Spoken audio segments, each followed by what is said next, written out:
Okay, that concludes the prayers, and now we go straight into the program. I will ask Fleet Chief. Oh yeah. The national anthem, you have it? Queue up?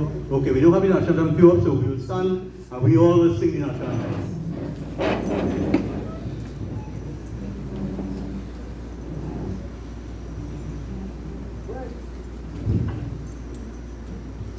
Forged from the love of liberty, in the fires of hope and prayer, with boundless faith in our destiny, we solemnly declare, side by side we stand, this of the blue Caribbean Sea, this our native land, we pledge our lives to thee. Every creed and race find an equal place. May God bless our nation. Every creed and race find an equal place. And may God bless our nation. Thank you very much. You may take your seats. Okay, to open the bowling, I will call on Fleet Chief Alexander to give us his account of the Commander. Commander Alexander, give us your account of the 27th of July, please. I can remember we was up in the dormitory and we were socializing, playing some cards. And the phone in the dormitory ran. And I picked it up and the late Madam Mohammed said to me, come downstairs, we just got a report that from Ecuador that they bombed the police headquarters. So I came downstairs and we walked down on the jetty and we looked in the direction of Port of Spain. And I saw smoke building up over here. And I said to Mr. Mohammed, I like this. This is a real thing. This is what I wanted. So I called upstate the dormitory by the senior. I said, listen, all I get dressed and I've been posting, putting all your cat come downstairs. And I called the postmate and I said to him, put on the siren. Let all hands muster. Here, I'm smiling here. Already is why I'm smiling just now. So we were having a discussion about what took place in Port of Spain.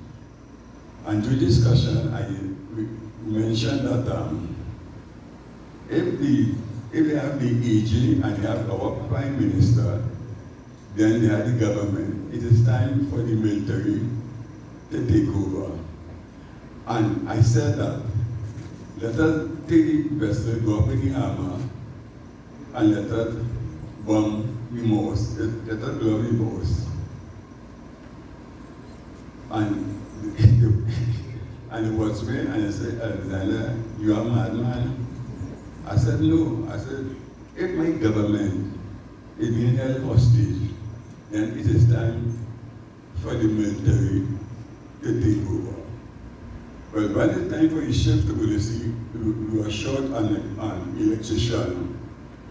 So I remember that I said, Archie, up by the gate, with the wood ground. All those times I was still in my civilian clothes. So when I was studying dormitory, I changed into my uniform and I grabbed a GPMG and I started to run from Stubbers Way to the gate. Villarreal, late Chief Villarreal, saw me running and he was coming in and he stopped now and he said, come, I was jumping by the gate. So he turned on there and he jumped by the gate. When we reached here, we were at the top of the a bus came at the same time, a carry truck came at the same time, and we took the carry truck in order to do a roadblock. And the bus also, what we did is that we tell the driver to wait here because the country in a crisis. So he went and told the workers in the hotel that, listen, this is the situation here. The military now in charge of everything here. So close down. There's a bus outside there waiting to take the workers to Port of Spain. So they closed down. The bus took everybody went on the bus. The bus went to Port of Spain. We kept the carriage shop and Areta, and we made a roadblock by Cabana. We took the security, the two workers are in carriage shop, well, they were trembling. So we had them in the hotel there. They have called the security, and the security came, but they came way back because they took up the top of the uniform because they didn't want anybody identify them with it. So we took before them and we escorted them back to the company and we kept the cabin shop and to the main roadblock. Well, I spent about 12 days in camp because that Friday happened, we were preparing to go and watch Jamaica play Trinidad in the overall that same day. So I spent about 12 days in camp before I went home. I couldn't tell you this because that was my experience in 12 days. After 12 days, when I went home, and I saw my kids, I started to cry. To be honest with you, I started to cry. I mean, when I saw them because I said, well, thank God I'm alive, I'm going to be somewhere else. So this is my experience that I personally had about 1990. If I tell you anything more than that, it's because I was hearing from people and based on other people's experience. But this was my experience I personally had about 1990. But if I personally had my way, all of them who ended up free of the charge, every year, the 1st of August, we have a National Day of Mourning. Thank you.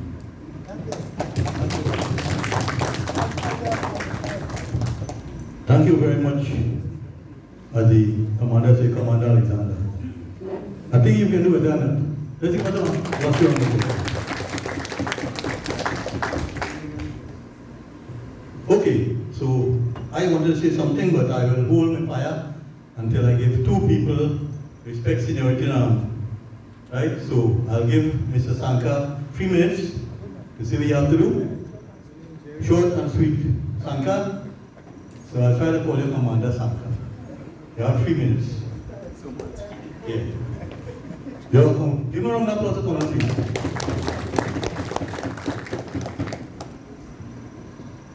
So, Admiral, Commander, Fleet, my good friend, my distinguished guests, media, friends and family.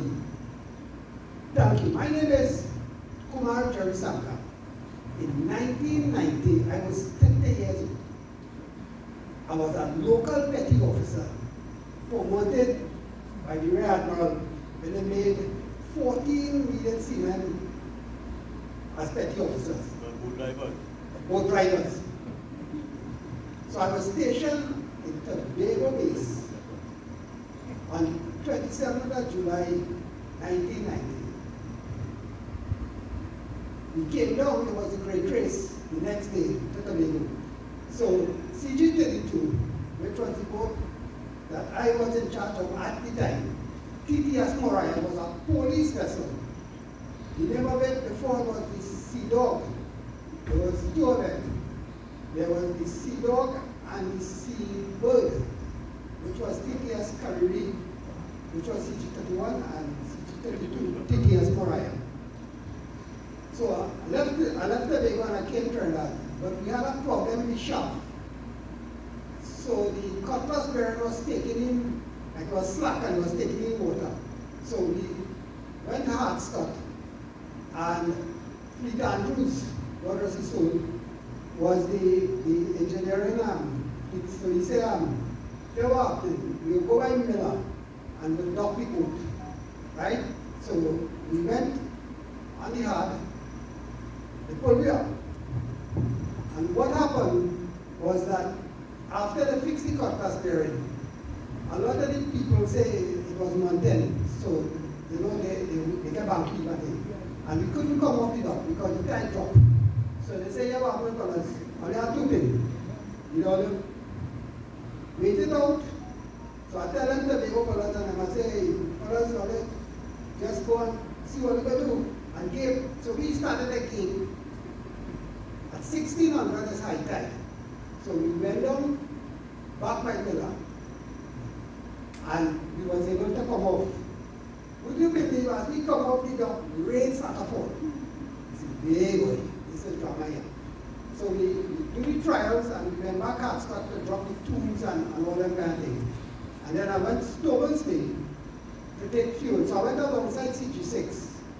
So I was taking fuel from 6 to 32 in preparation for the great race in the morning. Because we was leaving sometime about midnight or somewhere so to pick up station of Grand Bay. So we was doing the leg between the Ann and Stormy. And while I was there, me and my batch brothers saw chance. We sit down there, Donald Mohammed. He gave me the camera, and so too. These were good men. They taking some pictures at the sunset. I have a picture of me and Chance standing up on the deck while Woodley Ace were refueling the boat. And I remember I heard this siren. I went and looked over to my shoulder. I see Peter Alexander running with that GPNG towards the boat. And then I heard CG32 Foxing report to the upstream. Right? So I started running down towards the upstream. Kayam Commander Mohammed. He says, Sanka, you're happening. We don't know what is happening, but like police headquarters, go. Take all your arms and ammunition and stand by the defense covers. I said, we're taking fuel. He said, listen, go and call your arms down. And he said, we don't know what's going on.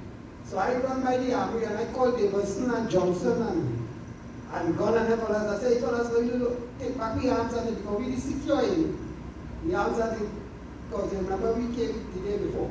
So while we start putting the arms down, I remember seeing the Admiral, I think he was bareback with a black pants on, right? Running down and then I hear him kind of talk and consider thing. Why trying to get CG34? Right. So, as I was told, I have a few minutes again and I'm not going to talk. However, we got the arms on board. When we got the arms on board, we started up. And because CG32 was a police boat, we was able to monitor the police frequency. So they go and switch on the police frequency and we started hearing out what the police was saying. So as we was listening to the police frequency, we understand the gravity and the thing. So we were standing outside, we started the boat, and we were standing off Stoble's Bay. Because we tell ourselves now, from the way they're talking, the next attack is Stoble's Bay. Because if they hit the thing, they're going to hit Stoble's. So we say 2 ways around the company, like over here, no, you come see.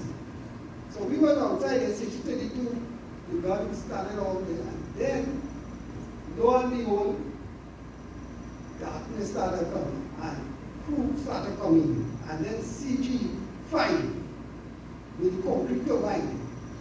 At this time, I am not stupid CG6, and he gone.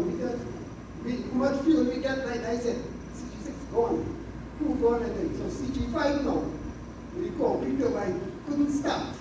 So it's drama. Then Curtis Roach came on board. Curtis Roach, because he was in the building, like he don't understand that boat. You know what he do? Start the boat. So plenty of them players and everything ended up on the boat. And the rope, the line drop and tangle up on the top. So CG5 now split boat and the one engine it up, the boat line tangle up and it started drifting towards Cabin Point. So in the melee, you know, Lieutenant Commander Morrison, there is a chief. He said, Sanka, you have to go over the side. I said, we take over the boat. Thank God for the apple cat. Apple white, coming from Shakari with the boat. He said, something's going on. I said, like CG5 rope down up to the other guy, I did tank. So Apple is now with the apple cat, which is the pirogue. Can they, why don't I buy the option? With the option in hand. dining stores. Nobody know where the key is, and there's everybody running all over the place. This one talking them. I went downstairs and take an axe and bust the door. There's never axe. I really supply officer, and I bust the dining store. Open the door, pick up a tank, go back by apples with the apple cart. This time, CG5, going almost by the Cannons Point Reefers, go down there. And when down under the boat, loose out the rope that tangled up under the shaft. Alright, I'll loose it out. All I hear was boom, and CG5 gone. Thank God for apples. Apples pulled me back up on the boat, and then came me back by 23, and soaking wet. All my clothes and things in the Tobago base, and all I had was just my bag and things. We came down just to take fuel and head back up in the night. And that was basically my main on the night of July 27th, 1990. I thank you for your attention. Thank you. Well done. Thank you very much, Morris Anka. That was a very good, vivid account of July 27th. Now, the people that I'm calling up, please stick, as Sanka did, stick to the July 27th on the whole. Now I have plenty of cool stories to say. If I start now, we won't get time for the balance of speakers. So I would not share my cool story today. I will share another story. I'll go now. Because for a couple of years now, I was saying I'm going to do this, and I know the time is not coming. For all those who don't know me, my name is Premnath Luknarayan, retired Chief Director Coast Guard, and later on the reserves. I have a lot of stories on the coup, but like I said, today is not the day for me to speak. I'll let everybody else do that. What I want to share is a story with you all. I'll be very brief, and I'm glad that these two gentlemen here, Commander Mohammed and the Admiral here, both of them is starring in this story I'm going to narrate. The year was around 1987-88. Omega had just blown up. As you all know, I think two soldiers, and 4 firemen died, right? Okay. And the story I'm going to say, I don't want to be a star boy, but if what transpired had taken a different turn that day, we'd have a lot more casualties than the coup and Omega put together. When I say I don't go to work, I go to serve. We get a little, as Chuck does say, we get a little kakada with him on top. That way you don't pay soldiers and sailors to really perform and serve. We go to serve, we don't go to work. Police go on a 40-hour week, and when they get anything extra, they do overtime. We don't do that. Whatever, Sanka was just saying, however long we stay, no extra pay. We already getting paid for that. So I will start with the morning, I work the night. Got up in the morning, just another day I went to serve and this happened. The SNU, who Commander Mohammed was in charge of at the time, was trying to start a truck. Those days, you must remember, the IMF hadn't come in Trinidad, they were about to come, and things were real bad. We didn't even have a vehicle. So the SNU wanted to do something and they wanted to use that truck, which the Army loaned us because they don't have a starter to start it. Good battery time, but no starter to start it. We tell we go use it too. We go pull start it every time and start it. On this fateful day, the whole of the SNU, including Commander Mohammed, was pushing this truck to start. He wouldn't start. Well, you up come your boy, you know, I know come with Liberty from Port already, organized already to looking for leave to go home. Is that AB? AB means ABC. So I make a remark and Commander Mohammed, pick it up, you're a lieutenant. I say, I can start a truck. He come and we just say, I say, I can start a truck. Well, he take it, I say, okay, prove it. I'll start the truck. I say, all right, are you ready for this? But remember, you take responsibility, not me. See, so push it up by mango tree. Those who know how to be configured, push it up by mango tree. I see that truck will start reversing. The gearbox in me, it will start forward. So I say, push it down now. You know, the old boatman thought we call it transporter then. Push it down, there's a little incline to go down, and there's a little way to make a round to maneuver between the stores. Those who know how stores is configured. Between the stores, the MI room on the left, and gas station on the right, the galley. On the left again, you go the armory. The right is where the officer is parked underneath and the senior express. So they pushed me down, long story short. November is an air brakes truck. It had no, the engine not running, so it had no air in the air. It wouldn't stop. It had a start for the compressor valve, the air to stop. Those who followed. So they pushed me down the little incline, they look at his hands, they ain't so big. I remember it's a 4-wheel drive truck, big army truck. I only come when I was steering 2, it's not power steering. So I hit that truck at the coming down there, straight on the back, under the metallic wheel shot. And I stand one metallic Dunton, one other truck. I had to head one other start. I go to clutch and second gear and I start the truck. The truck starts, some black smoke came out, and I was able to maneuver the truck, long story short, between the armory and the senior mess. For those who know who schools in this country got dead. And of course I got brakes and because yes, I don't want to stop. I came out sweating. Everybody said, lock him up, lock him up. The commotion, the admiral heard and came downstairs. Nobody came by the truck as yet. Because everybody still shell shocked, so to speak. So admiral came downstairs, came to the truck, you alright? Yes sir, yes sir. He said, okay, come and shake my hand. I said, where's that for?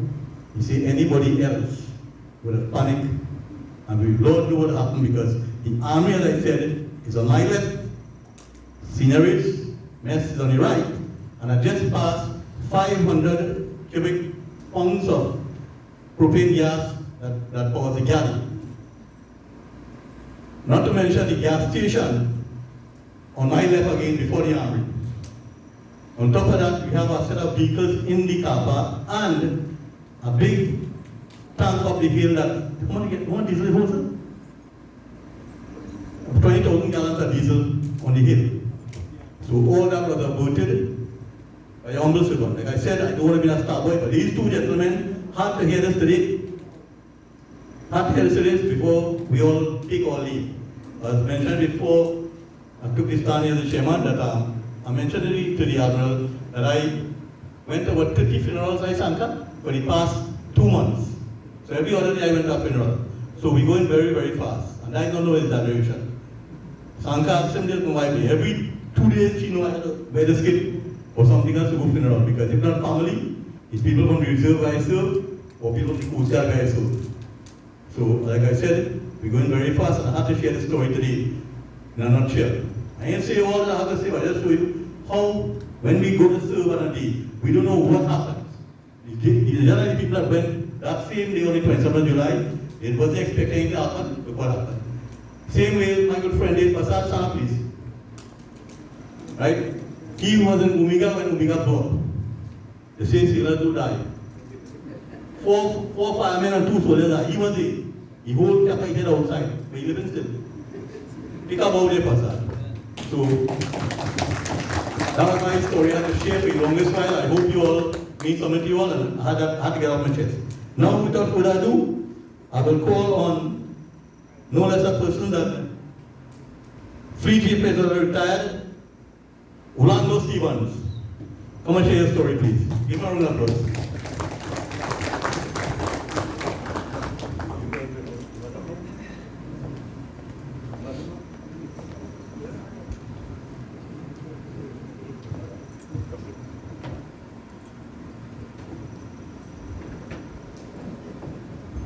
All protocols observed. Good afternoon, everyone. Don't worry, I'm not going to read this entire dossier this evening. The memory is so good, so I have to walk with something to reflect on visually. The name is Orlando Stevens, retired fleet chief from the Coast Guard. And we tend to remember a lot of things, but we also tend to forget a lot of things. And a lot of people who were instrumental in the life of the Coast Guard throughout 1970 and throughout 1990 and before and beyond.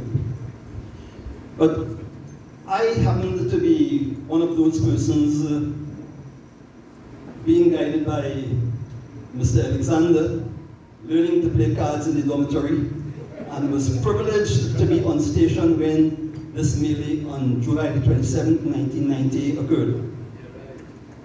He sprung into action many people sprung into action. And what is reminiscent to me, when I speak of these things, they hear in my head a stand up. Have you seen it? So, by nature and by profession, I have been a writer, for those of you who are privy to me for the first time. And writing, I love. This is just 1/50th of my writings throughout my career. And 1990 was no different. I had to document certain things and report accordingly and succinctly. So when the verdict is given, you cannot say, that is what he said. You'll have to say, that is what he wrote. And I want to share this evening, this afternoon, an excerpt from one of my many reports from 1992. And it says, from 893 Petty Officer Stephen O. to the Executive Officer UFS, that means you first seek, there may be other interpretations, Commanding Officer. Executive Officer is the UFS, but this was really addressed to the Commanding Officer then, who was Commander, or he may have been Captain then, yeah, Richard Kelshaw. Date 9th of August 1990. This thing was in July, on July the 27th. This report is on 9th of August 1990, and it says, subject, detachment at heliport. So many people may be concentrating on the boats that were at Stobers Bay, the personnel who were at Stobers Bay, what happened at Stobers Bay. But if you look on my right breast, you will see a medal, and that signifies a team of sailors, soldiers, cadet force, members of the Trinidad and Tobago Rifle Association, who commanded heliport on the 27th of July 1990. And this medal was done in commemoration of that crew of people who they call the 1st Air Cavalry. So I will read a short excerpt. Sir, it is with great concern that I inform you of the disposal of Coast Guard personnel deployed at National Helicopter Services, Chaguaramas. A detachment comprising 17 members of the Trinidad and Tobago Coast Guard was assigned duties at heliport as a result of the attempted coup on Friday, the 27th of July, 1990. Since Monday, the 6th of August, we're talking about from the 27th of July. Since Monday, the 6th of August, 1990, the country appeared to be gradually returning to a state of normalcy. To date, the trend seemed to be no different, even by withdrawing personnel from the detachment and having them return to their original bases. This action, however, has created several problems and added stress to the remaining personnel at this location. The total maximum strength has been inadequate to fulfill the responsibilities entrusted. A short leave roster has since been instituted. Manpower has been reduced to 15 persons. The duties and responsibilities as outlined in memorandum dated 4th of August 1990 remains unchanged. In this vein, it is advisable that the troops at heliport be guided accordingly so as to avoid undue adverse reports being forwarded to the authorities that may be as a result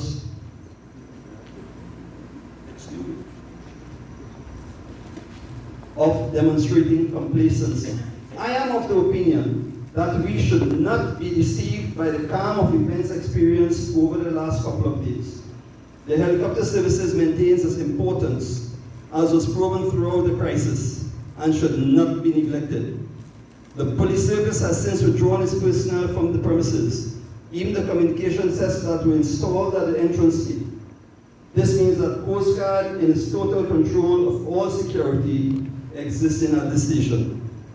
And obviously, a change in environment in no way compromises for the continued welfare of the men. And I want you to take note of that word, welfare. We have 3 gentlemen sitting at this table here.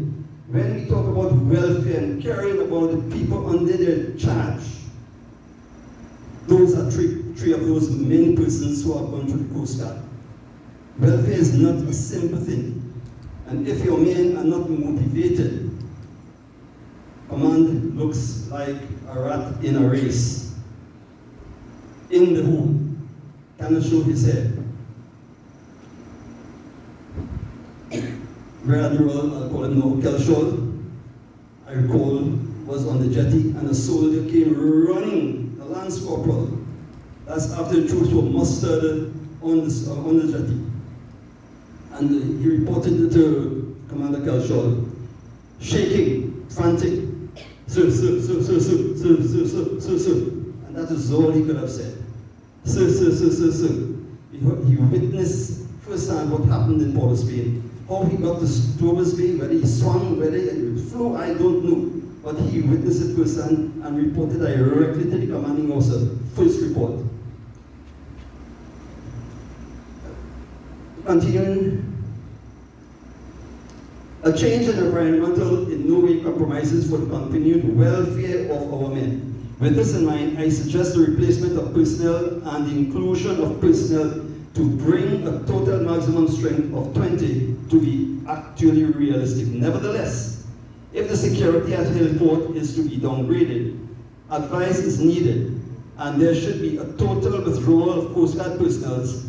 Consideration should be given to advising heliport management so that alternate security arrangement could be organized. Respectfully submitted, Orlando Stephen. So this is one of my many reports during the coup, or the activities or the period of the coup. And without the support of these three gentlemen, the commanding officer, Sheriff Mohammed, and Smiley, I may not have been able to stand here today, because they were my mentors, they were my support, they were my guide. And subsequent to that, there is something here that we must mention. I must mention 1 minute again, please, Mr. Master of Ceremonies. This is a picture book I wrote in 2005, subsequent to my retirement. And it would have been remiss of me if I didn't include something about the heliport in 1990. And very quickly, I'll say rising with the clouds. Much to my delight, I performed quite a lot of duties as seaman, even as I maintained my status within my specialist branch. I will fast forward. For more than 12 months subsequent to a attempted coup, I performed numerous sorties with the aim of protecting and preventing erroneous and subversive activities by unsuspecting supporters of the group of persons who ventured into overthrowing the government. Resulting from that evolution during the first 2 weeks of the operation at Heliport, the team assigned that responsibility was indoctrination to the nation's first air cavalry, and has been documented and displayed in the annals of the Shagaramas Military Museum, established and managed by one, the great late Lieutenant Commander Gaylord Kelshol, a retired pilot of the Coast Guard. And this, I say, ladies and gentlemen, it's a long drag of reading. So I will attempt to take my leave now and I will revel this medal that has been instituted and minted by the late great Commander Gaylord Kelshol for all those who served at the heliport during the 1990, I call it now, celebrations, because we're all alive and can celebrate. Thank you very much, ladies and gentlemen. Thank you very much, Fleet General Stevens, for that lengthy trip into the 1990 coup memory. That was well done. Thanks again. I hope I get a copy of that excerpt. Please give an excellent applause. Thank you very much. Now, I recognize a lot of people in the audience but I can't call everybody to speak. So, we had SNU, we had the writer, we had Fleet Stevens. I want to call our operator. The operator was an integral part of 1990. I've seen several here. And I know I might have a volunteer one. I'm going to volunteer my batch, Louis, to come and share his account of 1990, because they would have first-hand knowledge of what transpired in the room. Louis, please, Open Louis, retire.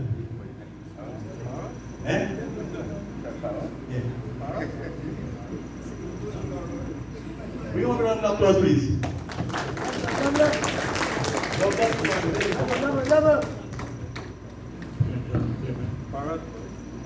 Of Salfa.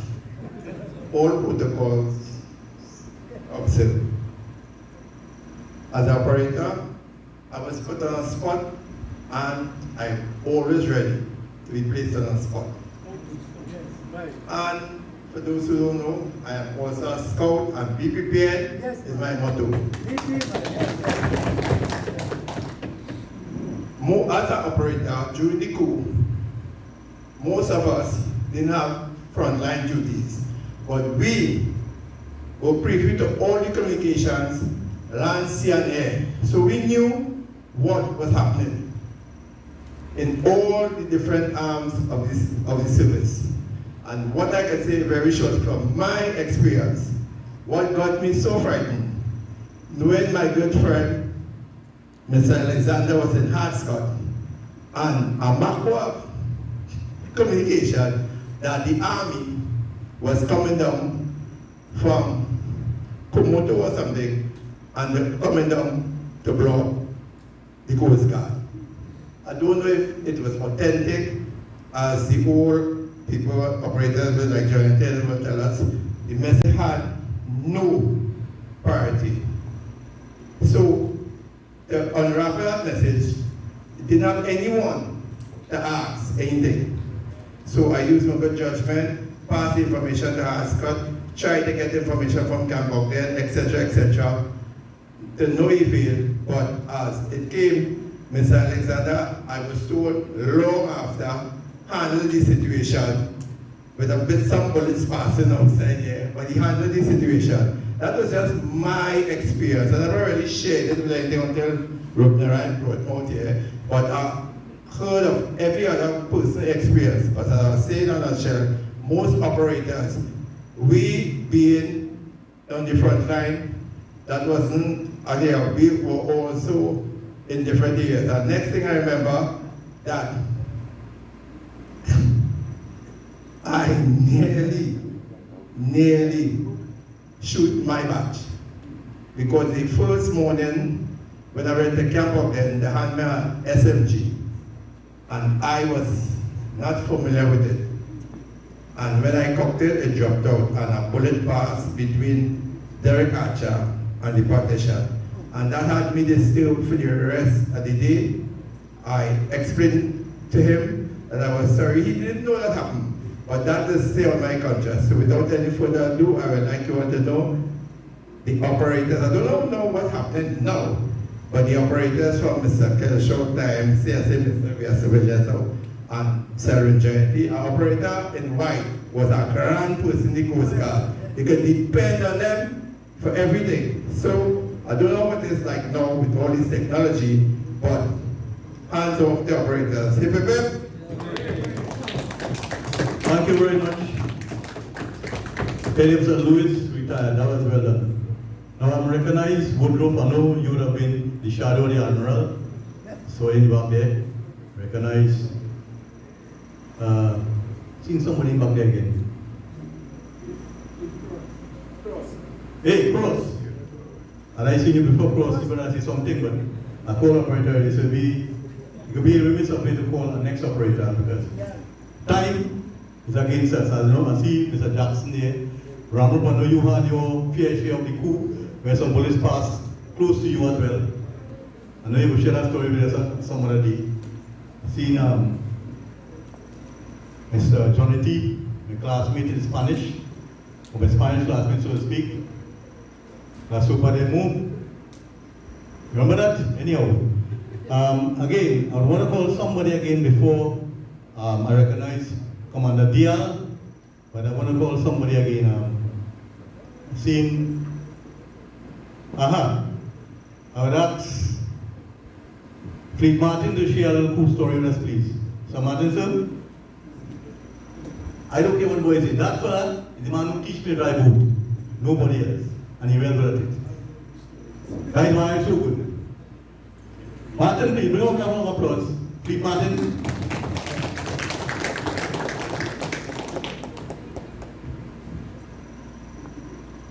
Very good. Good afternoon, all.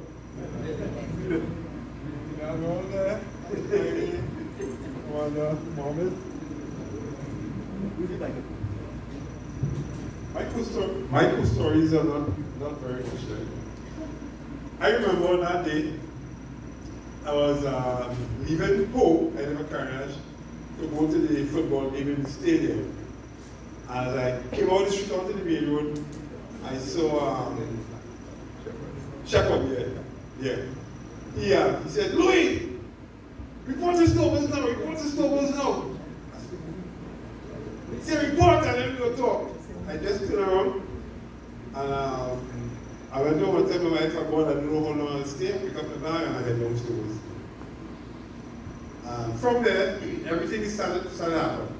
I was placed on a new vessel with some members of the crew, and we sailed from Stokers Bay, and we were monitoring and stopping every vessel that was coming through the Boca. Every vessel was coming through yachts, cargo vessels, everything was stopped. And that was I spent, we come ashore and then we were changed out, and we change out again. And I spent basically about 2 weeks in doing that operation.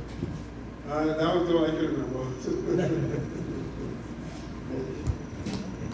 Well done, and thank you very much, Pete Martin. So, like I said, part of my duties during the coup was to secure ration for the Coast Guard,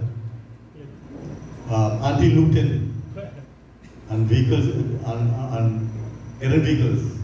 We'll mention that the next day, but as we request for time, I will ask Commander Dial to take the microphone because he has some important news to share with us. Commander Dial, sir.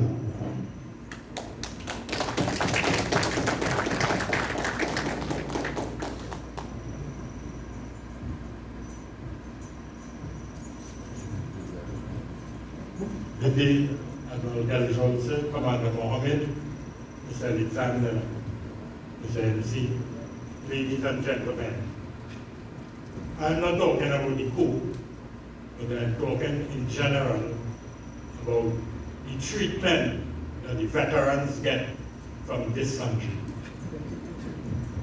The Admiral and Mr. Alexander and Mr. Mohammed, all three, have served the country both in 1970 and 1990.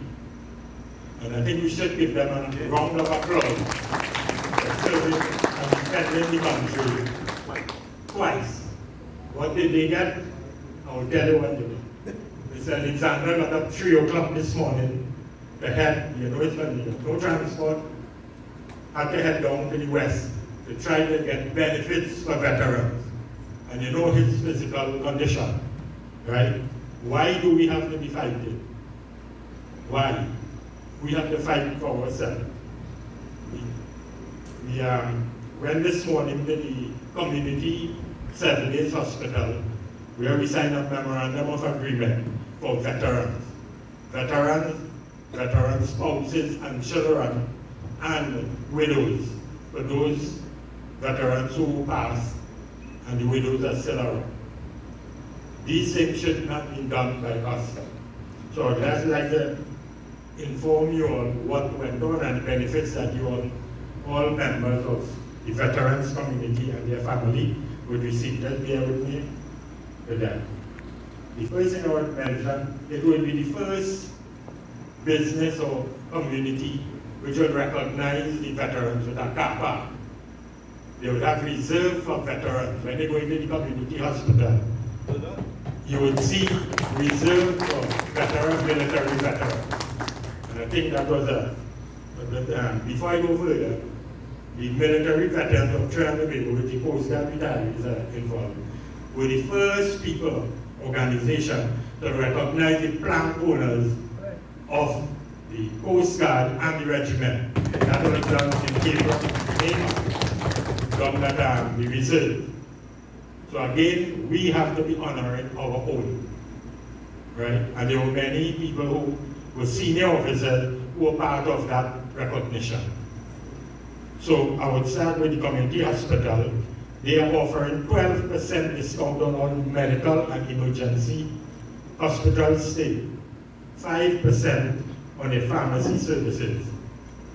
Also, there's a flexible payment should there be an emergency. If you go to a normal nursing home, the first thing you wanted to pull out is a credit card. There they will arrange with their financial committee to hold a payment plan if it's an emergency or if the veteran is unable. And please, we expect that people will not take advantage and abuse the system. We hope that. I would just like to mention a few of the different services: general practitioners, ambulance services, specialist medical services, accident and emergency, mental health, cardiology, dental, dermatology. I realize it's too numerous to mention, right? So what I would do, it would be posted on the different veteran shop so that everybody will have a copy of it. People will ask, how would they know the veteran's spouse or the widows? We are in the process of issuing family ID cards for veterans. Something what you were supposed to be doing, but we are in the process of doing that. Right? So that your children, and children in our case may not be under 18 alone, children, which is a major plus. Right? So they will be enjoying 12% medical services and 5% of the pharmacy. So they have different specialized care, whatever it is in that. So I think that we are in there good. We are also in conversation with a lot of business places where we'll be able to access discounts, right? Yes, Commander Mohammed has offered a discount for veterans who would like to put their patients at this home. Then we have friend Mohammed, he's also given a 5%, 10% at Friends Mohammed. There's a pharmacy in St. James is offering 10%. And we have the list would be building as time goes by. What we'd like is maybe veterans could talk to some business people if they know them, and if they can give us the names so that we'll be able to increase and we will not have to go. One thing I hate is that we have to go to TAP and join TAP for discount. We should be the leaders in this country, not the TAP association. They should be trying to join us. In fact, I'm a member of the widows group in Trinidad. And Mr. Ramo, I'm one of the few 3 men with 85 ladies. Okay? But I'm not serious. I'm not serious. They are willing to join our veteran spouse, not join, but to have an arrangement with them so that we can move further. And they have a lot of connection. So we are trying. So I think basically that's it. And thank you all for listening. And if Mr. Alexander is holding us asleep, you know why. Okay, thank you very much. Thank you very much, Commander Dial, for that enlightening moment on our benefits as veterans.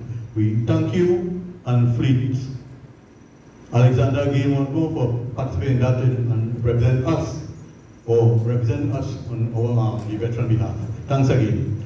Now, for those of you who did not get to speak today, I'm hoping that we have a larger gathering like this, 27th July come, and I'm seeing people like Fleet Cross, Fleet Mandan, Fleet Williams, Fleet Johnny and all these people.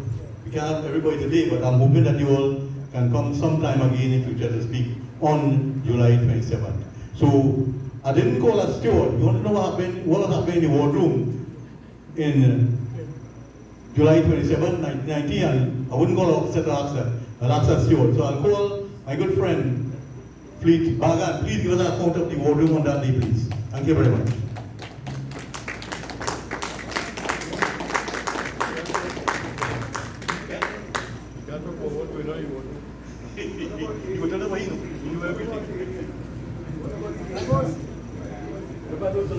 Good afternoon, National Council, members of the head table.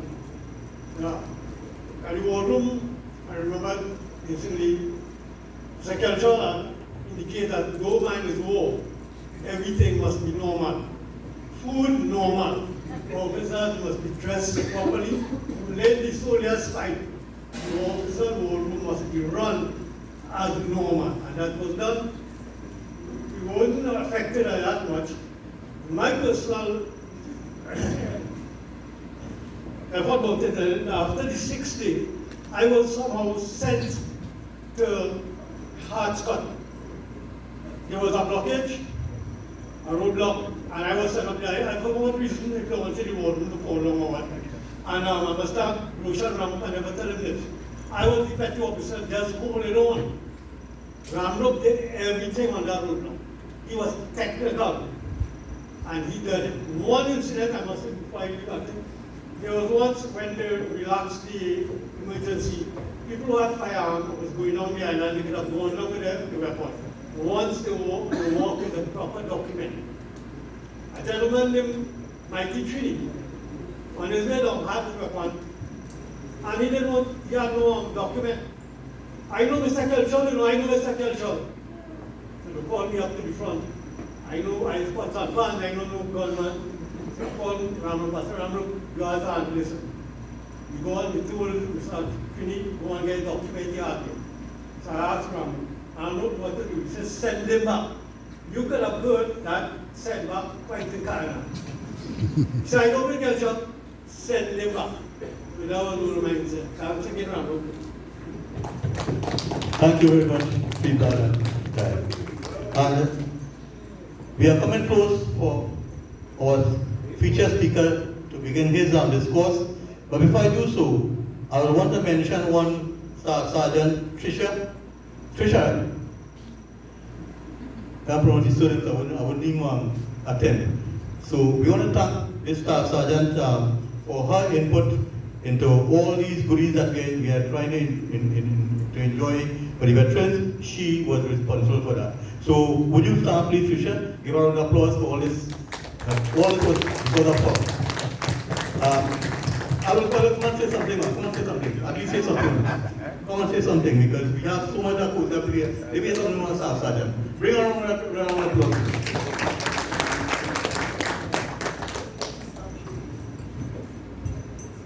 You mentioned it better.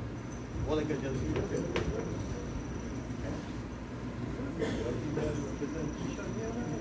Good afternoon to everyone. All protocols observed. As for Mr. Dial, what you were speaking about before, this has been 4 years coming in terms of getting the medical situation done for the veterans. So we actually started in 2021 having dialogue with the Chief Executive Officer of the Community Hospital. And we were supposed to sign an MOU on November 2023. That didn't come true. And we had some issues with the group health that we were trying to go through because, of course, once they hear veterans and they hear about persons who are no longer in the group, they see us as a liability. So they didn't want, they had a lot of issues, right? Apart from that, I stuck with them, and the end result is now we signed an MOU with the community hospital with a lot of benefits for veterans. Thank you for your patience. Thank you very much, Trisha. And now for the feature speaker, Admiral Kelchel. Sir, please.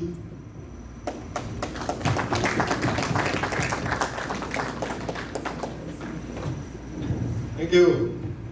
I don't think there's anything for me to say. This is the first time I went out and I could just sit back and listen to other people talk.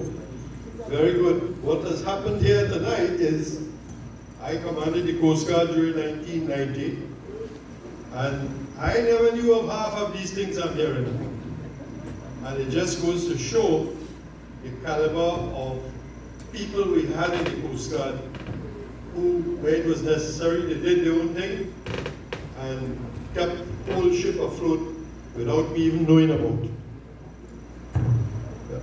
Roop was talking about how many funerals he went to. Well, long ago I used to say I had a standby ticket. These days I say I have a confirmed ticket. As time goes by, now I have to sit down. But it's very interesting to see this particular group of people here. The numbers are smaller than when I spoke the last time. But you know, these are the real people here now. And I feel proud to be among this particular type gathering of people, the hardcore of the supporters of the Coast Guard. And I heard things said, I can't remember all that I heard because I too getting on in age. But a lot of the things are very relevant and a lot of things are real and have never been mentioned, never been mentioned. You heard about the situation at the heliport. Nobody knows that cadets, soldiers, police, all gathered together at the heliport during 1990. People who were, some of them not in the defense force, they gathered with the previous experience and kept the helicopter unit marked, guarded, and provided a valuable system that most people don't know about either. And so you hear from this kind of group the real facts that nobody spoke about before. There was that team of men that kept those helicopters flying. We at the command level depended absolutely on the intelligence and information being passed by the helicopters on their daily flights to what was going on in the country, and it helped everybody, including the police and the army. And if truth be told, I shouldn't divest because time is already gone on us. One day, there were some snipers at the top of a building in Port of Spain who one has to call a renegade group of police. The police were those that stayed in action, were incensed that their headquarters had been blown up, a policeman had been killed, and they had a kind of anger in them to get back at what was going on. And they, 4 of them went up to the top of the building, next to where police headquarters are, with the insurance company, right up on the roof. And they started to fire. And what was happening is the army troops on the ground became under fire, but from police fire at supposed Muslim, and they didn't know who was who, so they fired at anything that moved. And so in the command meeting we had, I was given a very funny order. The chief of defense staff at the time turned to the commissioner and he said, I'm giving you 5 minutes to get your men off that building or I'll take them off. And I'm sitting there like small fry, watching these 2 big men, and the police commissioner broke down. And he said, I have no control over those men, I can't talk to them.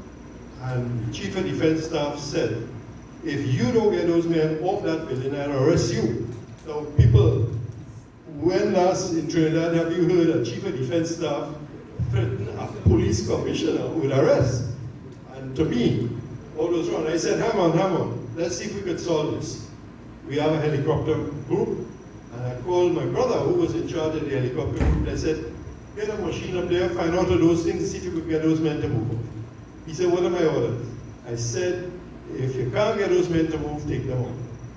And they took a GPMG up in that helicopter, and little did those police know that they had been given orders to take them out if they would not come off the top. And the helicopter came across, and I don't know how my brother persuaded them. He used to sit outside the helicopter with his 2 legs hanging out and his weapon across his business. And somehow, he got those men to move from there. But he had the final order to take them out if they did not move. So it's little things like that that I heard mentioned here about the helicopter unit and the problems they were going through and whatnot. To guard the companies, those were the only flying assets that could have helped us at the time, and you heard firsthand from a person who was there and wrote about it.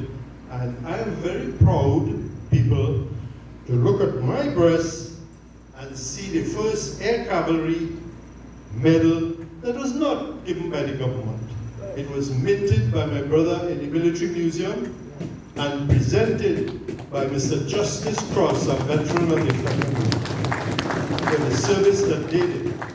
And so that alone fills my heart tonight, because here's a story that is real, that nobody ever mentioned and gave them credit for. And there are about 100 in the Coast Guard. I want you to know personally that whatever I say has already been said in front of an international official commission of inquiry. So that story about the helicopter people, I gave as evidence before the commission of inquiry. All the history is recorded. But you know something? And I reached the age now where I could say what I want to say. Commission of inquiries are a waste of time in this country. Because we've had so many, and nothing comes out of it. Nothing comes out of it. And I could tell you one that did not come out of it. And I started from the back, where I didn't want to start from. The Trinidad and Tobago Coast Guard, when you read in that business what the Coast Guard did, this little band of people, not a big army and a spread out army and the police service, and this little band of men in the Coast Guard, what they did in 1990, listen to the real facts. And every single professional service in the country was given a Medal of Merit. Police, fire, customs, army, everybody. The army was given the Trinity Cross. The Trinity Cross. The Coast Guard got nothing. Nothing. Not even a letter of appreciation for the men that put their lives on the line to safeguard their nation. I didn't want to say that now. I want to say it at the end.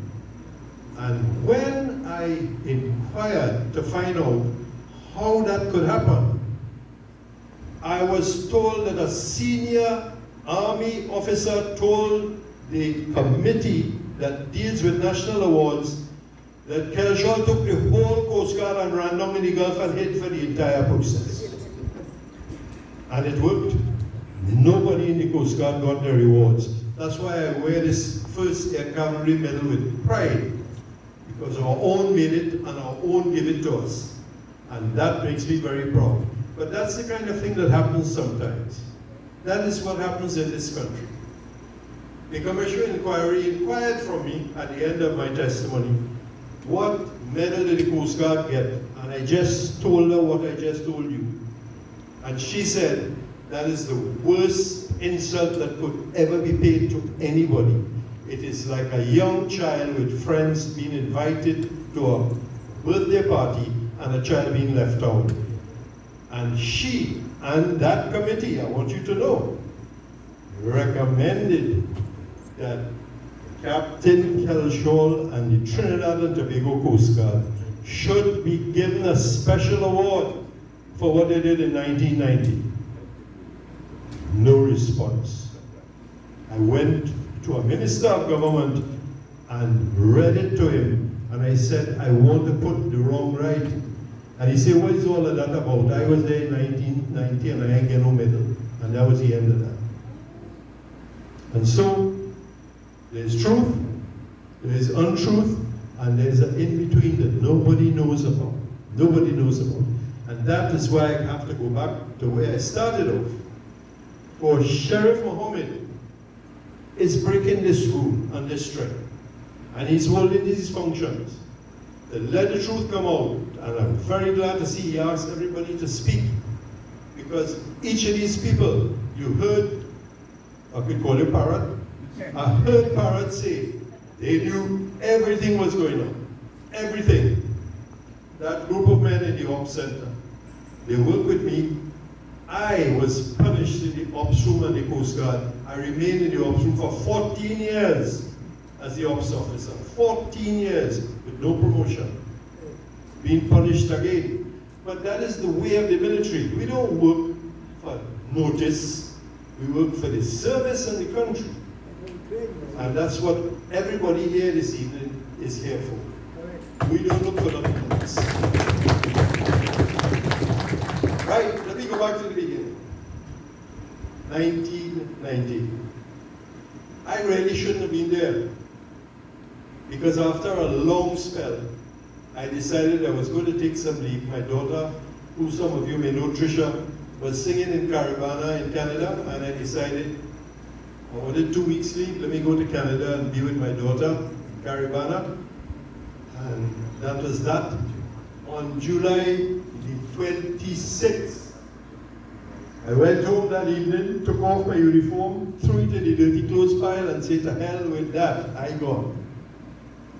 The next thing that happened was my mother-in-law, who lives at number 88 Maraval Road, next door to KFC Chicken nowadays, called us on the phone. I now finished with the Coast Guard, I am leave. And she says, listen to me. She couldn't even speak, she was so excited. They have a machine gun going off up here. I said, stay calm. It has some vehicle with a backfire. And she went livid and said, I'm talking to you. There's machine guns firing off up here. I said, what do you mean machine guns? He said, big gun. People running the street with guns and shooting them off. And something clicked in my head. Big guns running in the street. Something wrong. And it is only then, when I went down to the Coast Guard on leave and said, what the hell is going on, and called it, I could get nobody. Nobody. I have never felt so alone in all my life. Chief of Defense Staff, no phone. Commanding Officer of the regiment, no phone. Commissioner of Police, can't find him.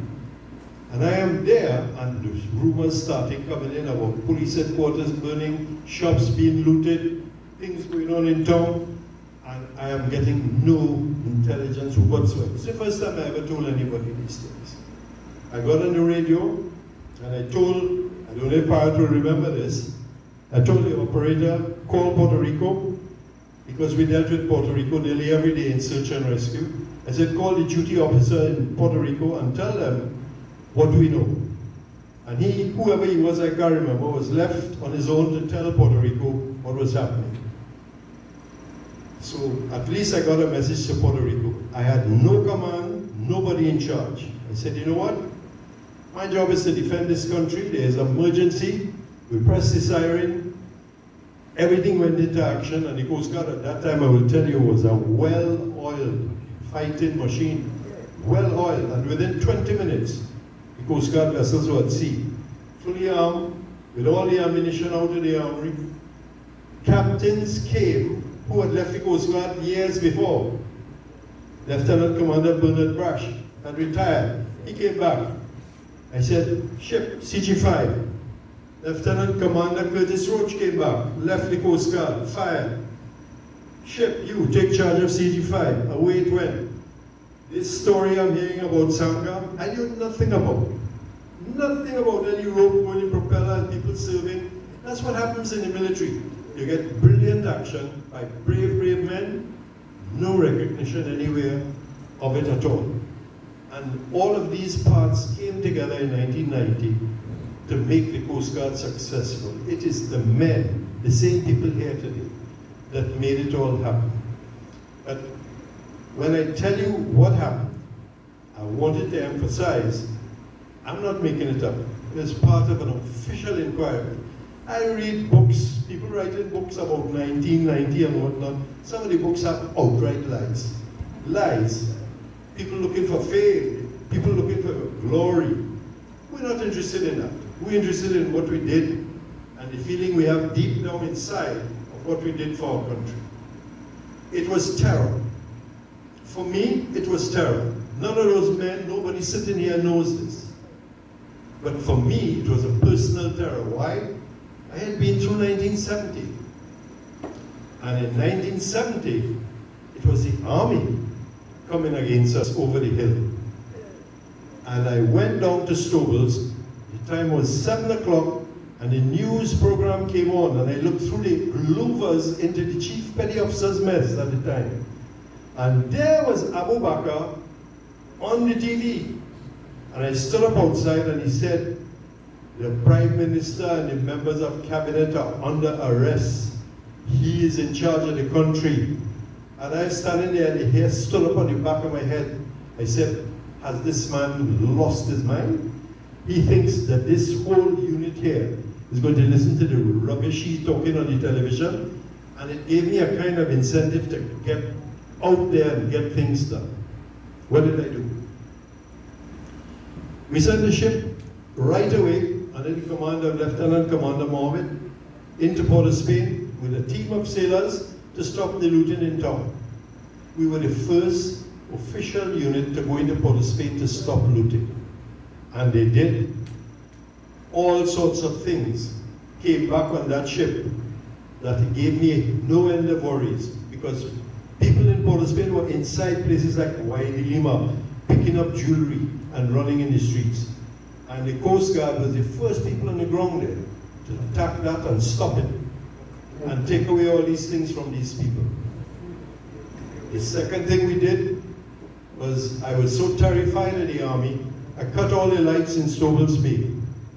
All the lights went off, the place was in total darkness, so people were bumping into people in the darkness there. Why? Because of that trauma of 1970, when the army was supposed to be coming down the hill. And I heard Abu Bakr say on the TV, he had spoken to the army and elements of the army were with him. And that struck the terrain. That here, 20 years later, we were going through the same thing again. So I cut the lights in Stoble's Bay, I cleared out the whole armory. It was distributed right throughout the Coast Guard and all the vessels. I sent a ship immediately onto the north coast. They were to stop any boats coming in through the Bocas. That was the other large vessels. We had patrols every evening at 5 o'clock. I took CG-32, those of you who were there would know, on a patrol in the Bocas every evening during the coup. After that, I sent a message to Commander Wellington at the airport to block the runway. Now, who is Kelshaw to block an international runway? I said, stop any plane from landing there. And Commander Wellington got some equipment from the Ministry of Works and parked it right along the runway. They put piles of gravel, sand, and completely blocked Piarco runway. The Coast Guard wing. Coast Guard, nobody knows these things. So we handled the air. I sent another ship down to the south coast to guard the southern part of the country to stop any other people coming. I had no idea whether this was a massive thing and people were going to invade the country or people were going to come from Libya. No information, no information.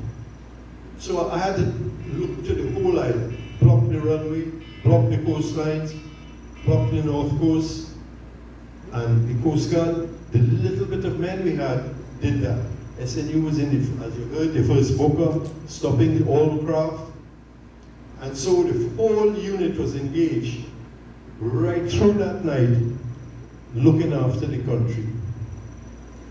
I contacted US Coast Guard. Later on, I should have told you that that message that I sent to the Coast Guard, if those of you who remember, about a week before, we had a US carrier group in here with an aircraft carrier in the Gulf. And that group had steam, with 6th Fleet, had steam destroyers, aircraft carriers, amphibious landing ships towards Panama. And that message that I sent to Puerto Rico, and Trinidad doesn't know this, was relayed through the duty officer in the Coast Guard to the State Department in America, and the State Department turned that entire fleet around, and it was heading back to Trinidad on that one message, because they had big confidence in us. We used to work with them a lot of times, and they respected the Coast Guard. So an entire American fleet was coming towards Trinidad that Trinidad didn't know anything about. I am doing my business. We had the whole place closed off, armory empty. The perimeter was guarded by the SNU and in the Bocas. one ship to Port of Spain, one ship down south, one ship on the north coast. I sent Commander, Lieutenant Commander Anthony Franklin to Tobago. I said, go to Tobago and take charge, military law. You're in charge of Tobago. He went by Coast Guard aircraft to Tobago, a helicopter, and he took charge of the army detachment they had there and the police in Tobago. So we looked after Tobago, we looked after everything around Trinidad, we shut down the airport, and that went on for several days. So you just heard the story of the heliport, asking for more men, more supplies, whatnot. But the whole Coast Guard was stretched so thin out. Where was I going to get them from? Where was I going to get more men? Where was I going to get food to feed all these people? And we were spread all over the place. We did a great job. I learned about men, because from the time I switched the lights off in Stoble's Bay, you cannot have shadows in darkness, but I had two. So in the blackness of the Coast Guard, there were two shadows that followed me everywhere I went. I could call their names, Richard Woodruff and Brian Jones. And they never stopped. Up to this day, Woodruff brought me here. They stayed with me everywhere I went, and nobody could get to me. Woodruff, with his madness as usual, an officer came to me and decided he was going to touch me to call me, and Woodruff stuck his weapon in his stomach and said, stand back, nobody goes to this you. That officer has never forgotten that, and Woodruff could tell you how he treated him from that day forward. But that is what the kind of spirit we had going there. It was a feeling that banded together the people in the Coast Guard in 1990, that you could only go back to Nelson days, where Nelson called his ship's captains, oh, my band of brothers. And that name has stuck through history. And you know what? I'm in my band of brothers here today, because few people went through that experience together that we have. And we went through it, and we went through it for the country. The thing went through the inquiry, and sometimes you do everything wrong and you win. In fact, my good friend, Lieutenant Commander Brash, deceased, used to say to me, well, Jean, who make the most goals win. And he was right. They listen carefully now, because a lot of people misinterpret what I say. The army broke every single rule in the book. Every single rule. And won. And they became the country's heroes and histories, and quite rightly so.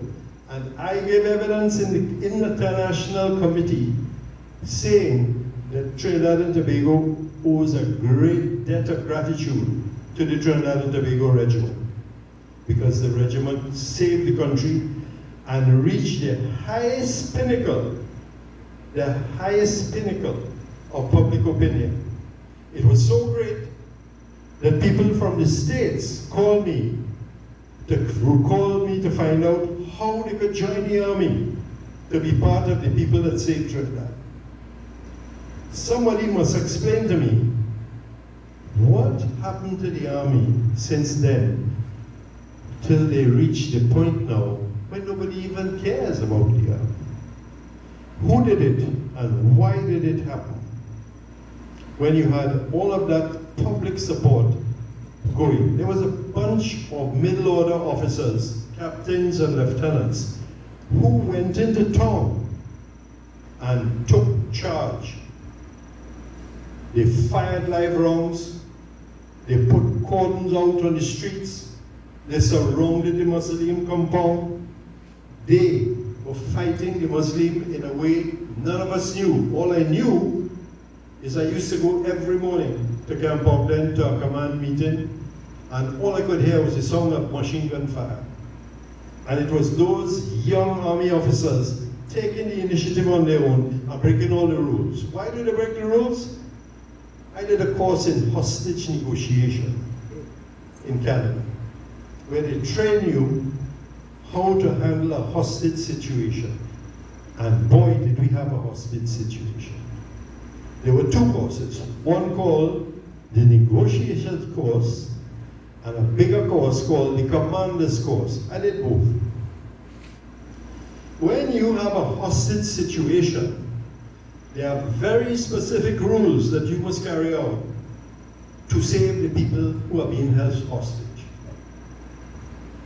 All of those rules are thrown out the window.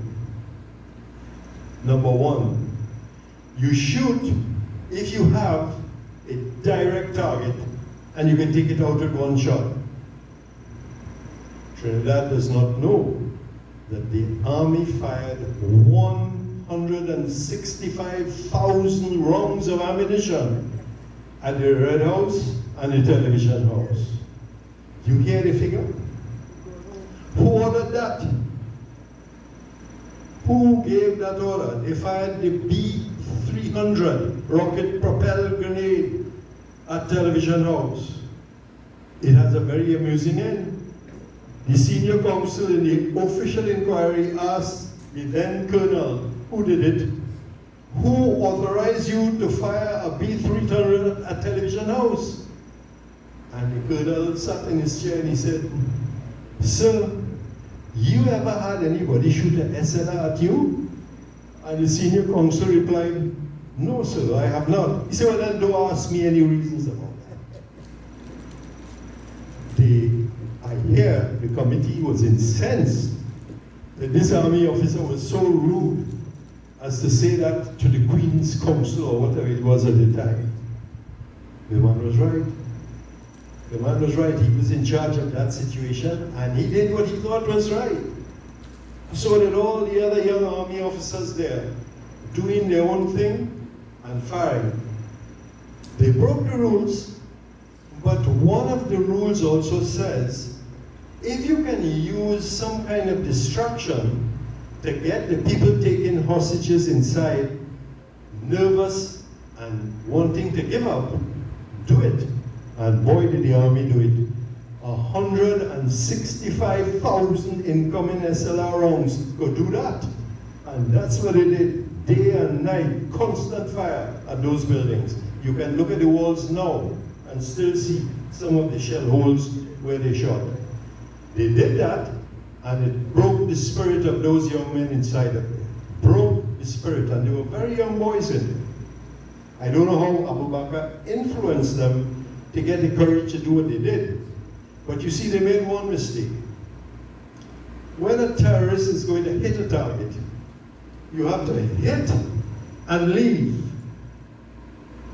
You don't hit and stay. Because the army is like a big coil mackerel. It's sleeping, and you touch it or hit it, it have a lot of coils to uncoil before it come at you. But when you see you wake up a standing army, like the one that we had, you don't have a hope in hell of coming out. And that is exactly what happened. The young officers took charge and scared the hell out of those people inside of those places. In the hostage course that I did in Canada, there was a guy called Harvey Schlosser. I'm being rude. His real title is Dr. Harvey Schlosser. And he was the world's most famous hostage negotiator. Because when we started the class, we all sat down in the class wondering what he was going to tell us. And he stood up at the blackboard and he says, he spoke like a New York, a Bronx, you know how the Bronx people in the state, yeah, I said, no, you can't understand a word he said. And he said, if you have a hostage situation, you just have to use your head and follow my rules. When the course was finished, I called him and I said, Harvey, here's a bottle of Trinidad's finest rum. You can have this on the agreement that if I need you, you'll remember who I am. He said, great, Rich, great, I'll take this and enjoy it. And years later, when the coup broke, I dialed his number. I said, Harvey, Richard Kelshaw, Trinidad. He said, rum, the rum man, I remember you. So one bottle of rum could work wonders for our country. I said, Harv, I have a problem. We have two situations of hostage taking going on together. The Red House, all our parliamentarians are in there, and Television House, where we have a whole bunch of civilians inside of there and they're holding them hostage. What to do? And the New York accent came back. I can tell you, I don't know. It's too big. This is the world's expert. He said, I don't know. And at the end of the conversation, he says, well, Rich, you know, it is so big, I think you just leave it. And it will implode on itself. It's too big to go on. I said, thanks, Harv, but we'll see how that works. And it did. The army kept up such a pressure on them that they, in fact, lost all their spirit and surrendered. Else, Trinidad could be a different place. 27 people were killed that day. 27. The policeman on duty in front of police headquarters. There are all kinds of tales about Port of Spain. The police ripping off their uniforms and running because they had never come under fire in their headquarters, and it is their headquarters that they attacked. And it was different with the army as well.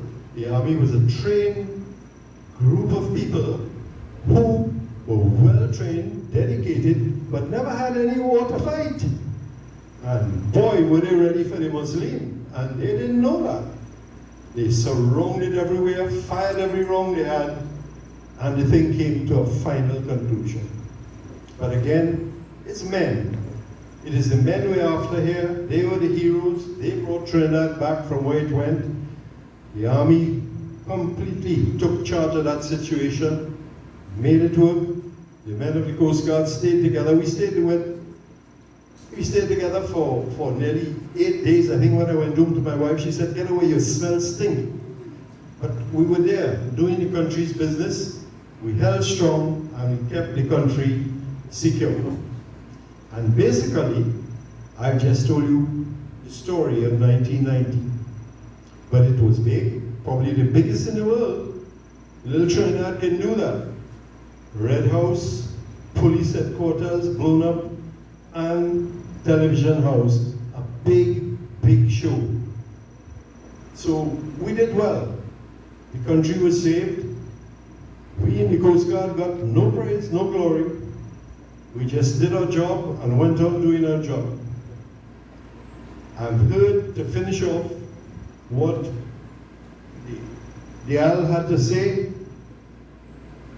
And let me tell you something. He's about 20 years too late. Could you imagine a defense force? You want to know what my rent is? I can tell you. I pay $10,000 every single month for the house that I'm living in. Because I never took time to think of me and build a house for my family. So I have to pay rent. And I lived in great quarters that the army gave me while I was serving. But at the end of the service, like Cinderella, it all disappeared. And I now pay rent till I die. Medicine. I take my wife just 2 nights ago to West Shore Medical. Before you sneeze, a little man come to me with a clipboard. I had to give him name, number, address, where I live, and salary, and how I got to pay the bill. And we have been serving the country for over 50-something, 60 years. And no provision for us. No provision for the people here who fought for this nation. No. I look at TV every night and I see about AARP and the military who started their own business and now have their own insurance and their own medical facilities.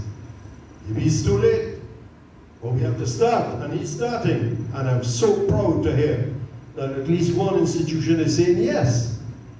Yes, we look after these people. Do you know that even you who are here now must have forgotten that every member of the Defense Force is to go to the head of the line in any medical institution and get treatment? Did you know that? that was laid down when we started off. Gone. Gone. Banks. We used to get respect in banks that you could get any amount of money you wanted because you served. Gone. If you go to your closest place is Puerto Rico, and your wife wants to go and buy something in the grocery, they have an Army PX there, you can buy that with no tax, no duty, no nothing for military people in their own grocery store. Where's ours? Where's ours? What did we get for all wear? Nothing, nothing, nothing. I used to love to go and visit my daughter in America, so I could go in the PX. At least they recognize my ID card and buy things quarter the price that the other civilians bought.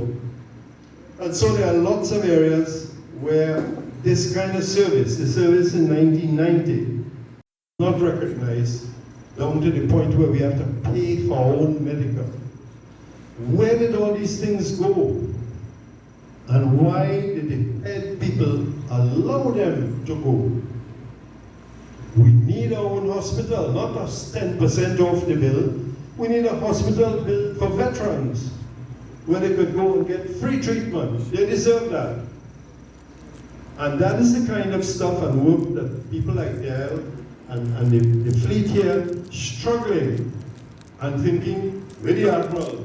I'm sure he must have said that. Where the Admiral? Why don't they come and look after the people? You know why? Because Trinidad is a funny place. If I go to one of their meetings, they will say the same thing. Go the Admiral here. Let the Admiral handle that. He is doing it. And they respect him. And that is why I don't get into it. Let him speak. Let the men speak. Do your own thing and make it happen. Make it happen. You think I don't need it? You think I could pay my shop? I live on my pension. That's what I have. I have no other job. I gave my whole life to the country and the Coast Guard. I live off my pension. And I pay rent with that. So I need it just as much as anybody else in the Defense Force. Big set of medal. Take one of these medals to Highland and see what I give you. Take it. But I'm here to work you up, to let you know we don't need nobody. We don't need no help. We can do these things ourselves. He's doing it. Dial is doing it.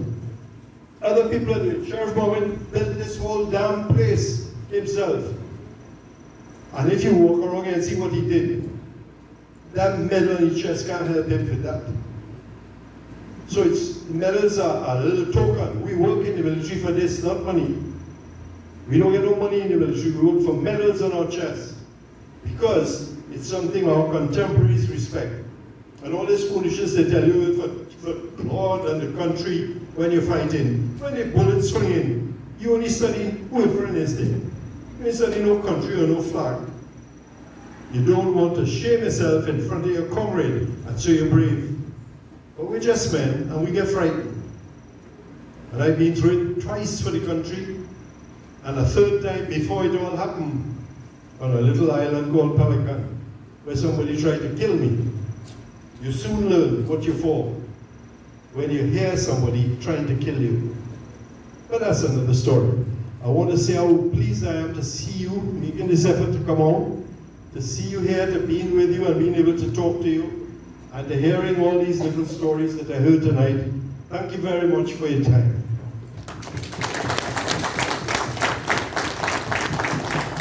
Thank you very much, Admiral. So I think you could have done that. Please. Thank you. That was better. Thanks so much, sir, for that enlightening episode of 1990. So you taking questions? You taking questions? You taking questions? Yeah. So before we go to the vote of thanks, I have a joke to give you all. Nobody speaks after the featured speaker. I will ask people who have questions. Could someone pass the microphone around so who have questions could ask the head table? Anyone have questions? No questions?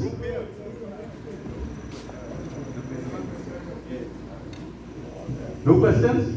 Oh. Louis, do we have a microphone under this? No? Come on. Listen to the advance speaking just now. Come. You used to make a lot of noise in your crew. Make some noise. Right, am I again? It's operating like the door. But on a serious note, listen to the advance just now, his contribution. This, a comrade and I was sitting there and this came to my knowledge. How come somebody with such a wealth of all-round experience, I think they should get this for another president, because the president of the Republic of Trinidad and Tobago is chief of the armed forces, and I feel to myself that the next president should be a military person. Thank you very much. Anybody else have questions? Win once, win twice, go on.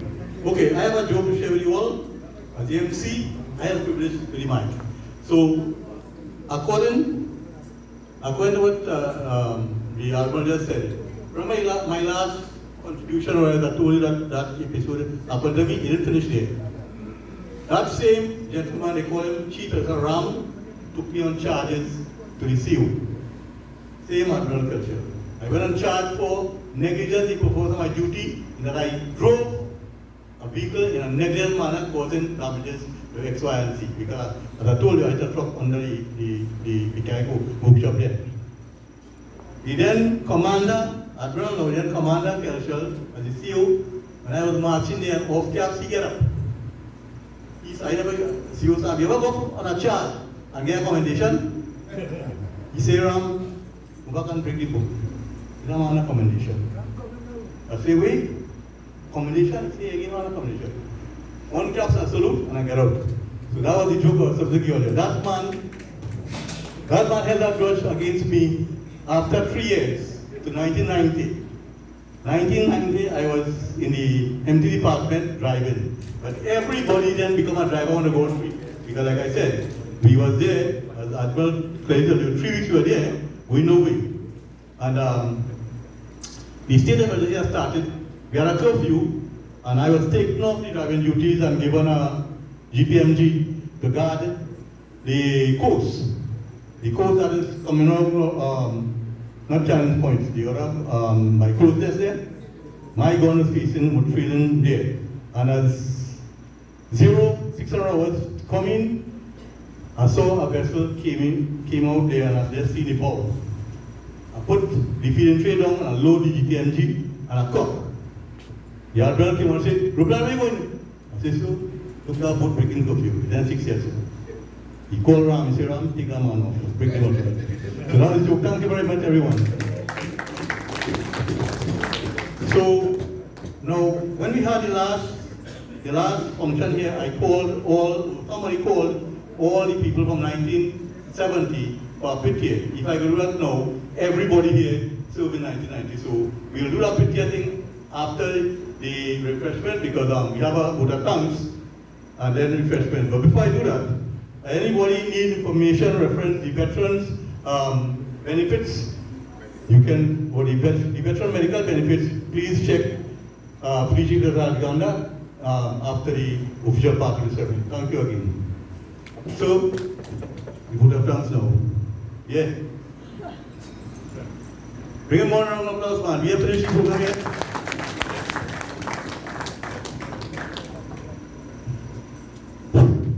My dear beloved sisters and brothers, right? Heroes never die. Let's all stand up, please. Right? 3 cheers for the Admiral. Heroes never die. Hip, hip, hip. Hooray. Hip, hip, hip. Hooray. Hip, hip, hip. Hooray. Right, thank you very much.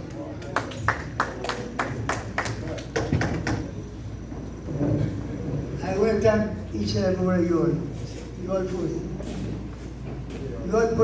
You are the real men who still in the Coast Guard. Even though you retire, you are still in the Coast Guard. Because the Coast Guard today knows nothing about it. You ever hear celebrated 1990 for the Army? Sit down. You ever hear the Army celebrated 1990 or 1970 or the Coast Guard? I invited all of them. I invited the living, I invited the dead. You see, you are the living. I invited the dead too, not a makeup. We don't laugh. But I love you. I know I love you because we are like brothers. We are more than blood brothers. But I work with some of you all, right? And I can feel the pulse. When my wife sick or my child sick, they also come and ask me, that is what life is all about. That is what togetherness is all about. That is what Coast Guard is all about long time. No, we don't have that. Let me tell you something. A man was coming this evening to talk here. A man who was there in Parliament when this thing happened. I know we spoke in a week. I know what he told me. He said, Mr. Mohammed, I'm so sorry I can't come again. I said, why? He said, because the army invited me to a lecture today at the same time in a mud camp up there. I know who's the man? Winston Dukara. You know what Dukara told me? He said, Mr. Mohammed, he laughed. He said, you're doing such a wonderful job. If you didn't do that, then I'm doing nothing. So what we're doing here, gentlemen, is for generations to come.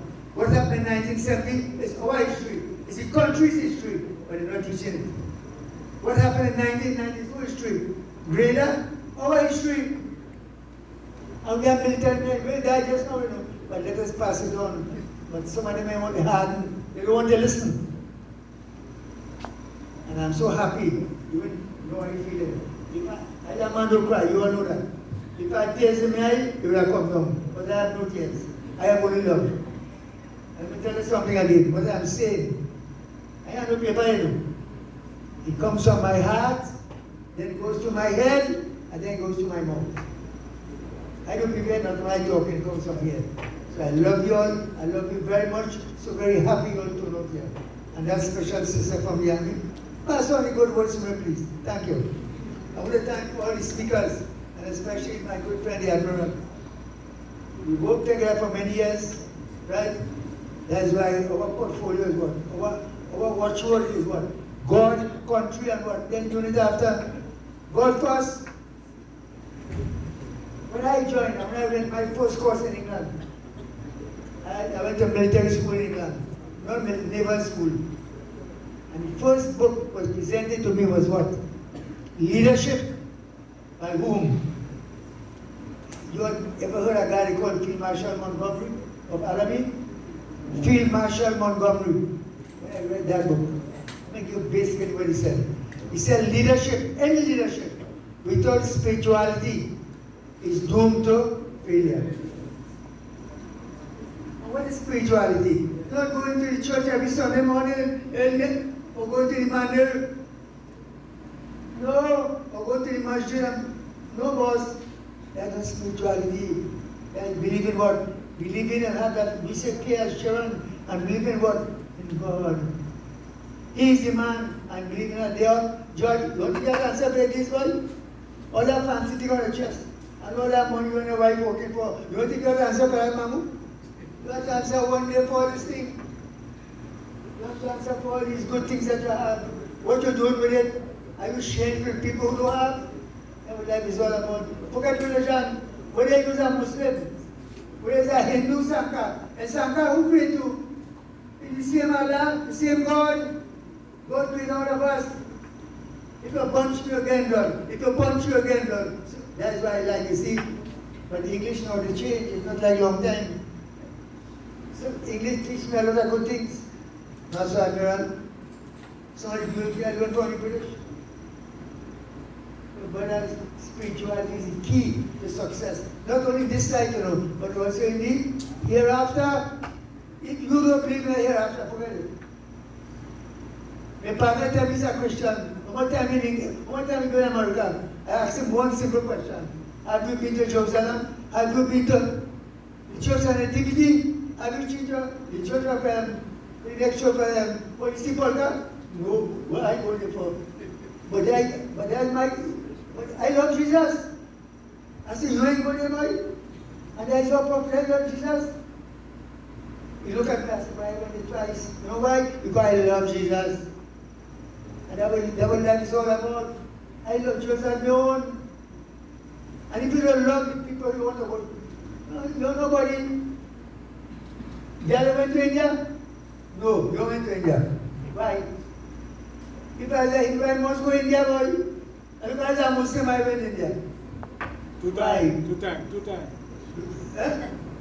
Thank you, God, because I love all of us, brothers and sisters. So, brothers and sisters, come back to the point again, what Field Marshal Montgomery said. Spirituality is the key in life. And the spirituality is believing in that God. That one day, you and me and all of us have to answer the question. Why some of us born blind? Some of us, look at my young shells there. She crippled. But she's very good with computer. And she takes the exam. And she passed GC. She passed to go to the Asha school. But the government is sending nobody with she to help her to go washroom. And she will do it on her own. Life is all about. We have to help her. So girl, you have special prize. Tell all the brothers, I am not, it's not my ownership, I get the chairman anymore. You have a 12% discount on everything, right? You will sign a memorandum of everything. You have same price. I had Riley here for free. Riley like a son, brother to me. There's so many girls I respect you like brothers, and so many like my children. I train you, I love you. Do we have that love now, brothers and sisters? Let me spread that love outside all over the world, man. Spread the love. You got Trinidad, you know. Trinidad is a lawless society and a godless society. Believe you, we have to love each other, protect each other, and help each other. Because all of us have the same destination. So my dear Admiralty, I love you as a family. I love all you here on the head table. We talk about Smiley. When Smiley come, he was the first man he talked to. Not so in 1968, not so. First man he talked to. Then I say, my brothers and sisters, life is very, very uncertain. But one thing is certain is death. So mighty God bless you all. I thank you all for coming here, especially old black men, especially sisters and brothers from my Muslim brothers and sisters from around here who come here to see for themselves. Why must look why? Eh? I could talk from one to one more day. You know when he's going to get off free? You know when he's going to get off free after the case? Why? And he get contract too? I just talk plain. I'm in the 80s, I could get any time. I'm in the 80s, and thank God I'm telling you. Eh? What about 1970? I know what? Let you all know. After the last function for 1970, I sent a list of 20-something people to the ministry, all right? From medals for all going in 1970. You know why? Because in 1970, the government didn't do what? Then, how do you call it? They didn't call no medals. No, only 1990, the federal worker, they call medals for everybody. When 70, they didn't call none. Why? The only man to call that medal for us is who? It's Kelchol in the Muslim Kema. That's the only man who asked Smiley. All the way to one get medals.